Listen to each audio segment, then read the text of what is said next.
Hey everybody, thanks for tuning in. We're gonna be replacing the valve cover gasket. This is a 4-cylinder, so pretty straightforward. Let's do it. All right, first we wanna do is take off our engine cover, 2 10mm nuts.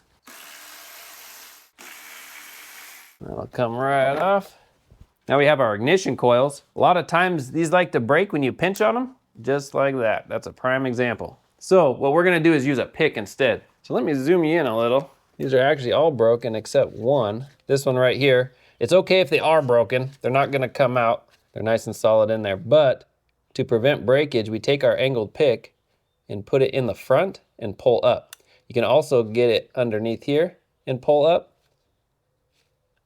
But it's when you pinch on the back here, that's when they like to break. So we'll do that real quick with this one. Just pull up on the front, push that whole connector back, just like that. But these are already broken, so just pull. 10mm bolts for our coils. To get our coils out, we'll just twist them and pull up. For this electrical harness, we can either remove it right here from this bracket or just remove the whole bracket, whichever is easiest. To get it off the bracket, there's a little tab here. You pull up and the whole thing slides off. So that's not too bad. Or 10mm. Then we have this electrical connector in the back. You just pinch and pull off. There we go. That just releases some of this. We also have a little connector here in the front, 10mm to get that bracket. And then this connector here, that's a pinch and pull. Sometimes my fingers don't like to pinch. You can use a pair of pliers if you need to. There we go. And that will get our harness just out of the way enough, and that's it. So now let's go ahead. We got this little hose back here. Let me get a little different angle. A pair of pliers or your fingers, whichever works. Pinch and pull off. We might need a screwdriver. Just a flat screwdriver, just to give it some persuasion. Just push it off. Come on, buddy. There we go. As these engines get old, some of these hoses get a little brittle. We got this one here. Same thing, we're just gonna pull it off. Perfect. And this harness here is held on with a bracket, another 10mm. Okay, that can all move out of the way when the time comes. Now we just have a series of 10mm bolts all the way around and 2 in the middle. So now on our cover, we can pull up. Sometimes we might need a little screwdriver. They give you a spot right here just to pop up on. There we go. I'll just keep pulling up. Got this back side we can pull up on. You drop this back down a little. Pop up this back side. There we go.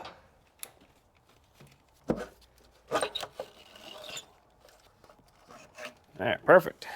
To prep the head, we just want to take a clean rag and we'll just wipe our surface. It shouldn't take a scraper.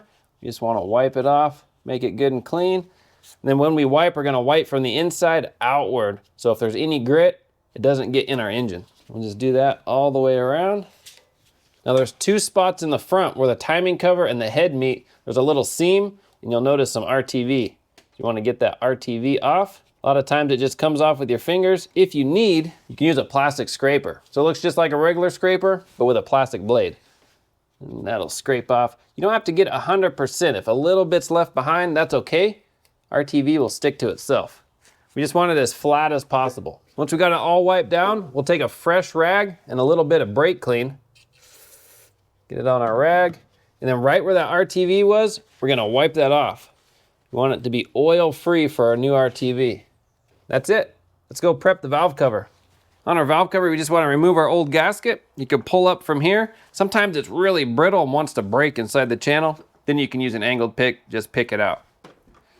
This is still pretty okay. Oh, that one broke. Use my pick, get in there.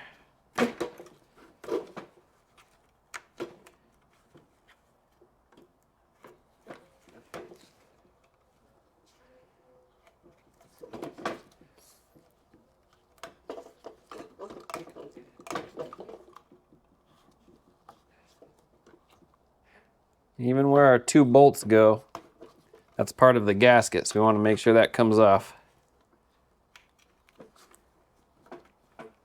That's pretty much it. We could take some compressed air and just blow out our channels, or take a rag, put it in the channel and just wipe all the way around. Either method works. Some people ask, do I need some kind of sealant for the gasket? The answer is no. These are rubber gaskets. They just fit right in. They seal on their own, so they don't need anything extra to help it seal. So we'll take our gasket, lay it on, and just press it in. Now on our valve cover, right where that RTV is gonna go on the engine side, we're gonna make sure that's clean. Just a little bit of brake clean. We're gonna wipe off this whole section just to make sure it sticks. Let's install it. So just in that seam, we're gonna put a little RTV. Just takes a dab. When the valve cover gets set on, it'll squish it out and fill in that gap. Do the same to the back. Just about a pea size is all you need. We'll take our valve cover and just carefully set it in.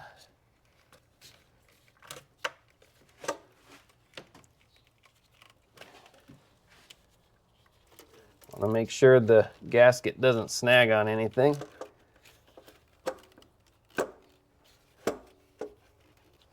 I find it easiest to go in this backside first and then the front. There we go, that's it. Make sure nothing's snagged underneath it. Feed in our bolts. The long ones go in the middle. And just a side note, you want to put the valve cover on when the RTV is still wet. You don't want it to set up. Just put it on wet, torque it down wet. We'll just snug these down. So I don't have the tightening pattern. I couldn't find it. I know there is one, but at least I have the torque specs. So our outer perimeter bolts are all 8 foot-pounds and our 2 inner are 10 foot-pounds. So I'm just gonna start in the middle here and do kind of a crisscross pattern. So 8 foot-pounds for these. And then 10 for these. Now we'll install our ignition coils. If it's time to do spark plugs, now would be the perfect time. So on our ignition coils, we're just gonna put a little dielectric grease just right on the top. You can get little packets from the auto parts store, but just a little. That's gonna act as a lubricant over our spark plugs, so these come out easier in the future. We'll just do that to all of them. Put the bolts in. Just make sure the connector's not underneath it when you tighten it down. We'll snug these down. They don't have to be too tight, just good and snug. We'll plug these in. This one will be the only one that snaps.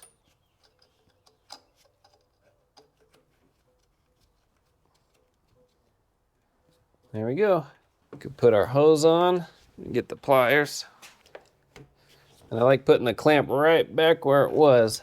Got this little bolt here, just snug. Got this hose here. Let's put it on. Got this connector back here. Got this bracket. Snug. This bracket down here. Snug. And the last electrical connector. I think that is it. Just double check.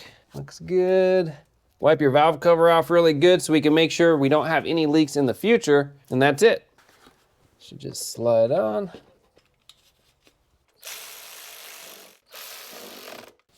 And you're done. All in all, pretty straightforward. We just want to start it up, let it run for a little while, make sure we don't have any new leaks, make sure our old leak is taken care of. Other than that, you're good to go. I have links in the description for all the parts and tools used. If you have any questions, comment, post down below. See you on the next one.